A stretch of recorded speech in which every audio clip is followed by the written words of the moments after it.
দেখে তো ঘোড়াই মনে হচ্ছে, কিন্তু এটা গলা কাটা ঘোড়া তো।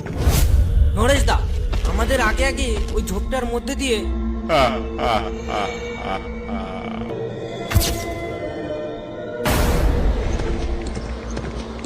নরেশ দা, এই ঝড় বাদলার দিনে আমাদের এই রাস্তা দিয়ে নিয়ে যাচ্ছ কেন? গ্রামের পথ দিয়ে যেতে অসুবিধা কোথায় ছিল? আরে পাগলা, বুঝলি না? এই জঙ্গলের পথ দিয়ে না গেলে সবাই তো আমাদের দেখে ফেলবে যে আমরা কোথায় যাচ্ছি। কিন্তু নরেশ দা, আমরা যাচ্ছি কোথায় সেটাও তো ঠিক করে বলছো না। আর সঙ্গে এই ঘোড়াটাকেও বা কেন নিলে? বলবো বলবো, সব বলবো, কিন্তু এখন নয়। এখন বললে তোরা খুব ভয় পেয়ে যাবি।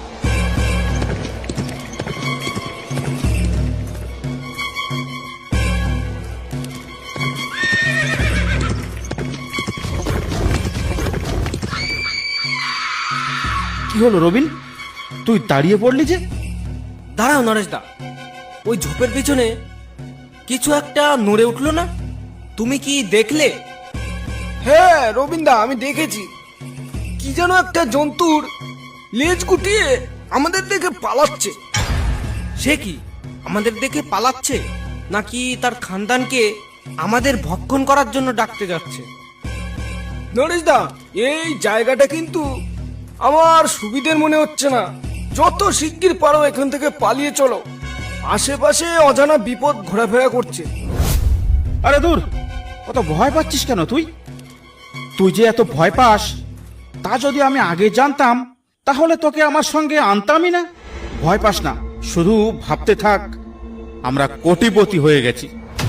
কোটিপতি? সেটা কিভাবে? মধু তো ঠিকই বলছে নরেশ দা, দুবেলা দুমুঠো ঠিক করে খেতেই পাই না, সে আবার কোটিপতি ভাববে কেমন করে? তাই এখানে এভাবে দাঁড়িয়ে থাকলে সেটা বুঝবি কি করে? এখন চল এখান থেকে তাড়াতাড়ি।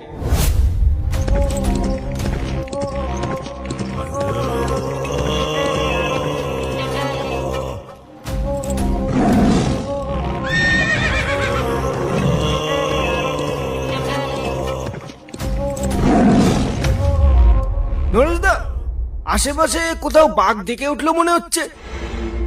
বেশি কথা বলিস না, ওসব বাঘটাকের দিকে খেয়াল করার এখন সময় নেই। নরেশ দা, আমাদের আগে আগে ওই ঝোপটার মধ্যে দিয়ে লেজ নাড়িয়ে নাড়িয়ে কে যাচ্ছে? কই বলতো? গোবিন্দা, আমি কিন্তু ওর পিঠটা একটু দেখতে পেয়েছি।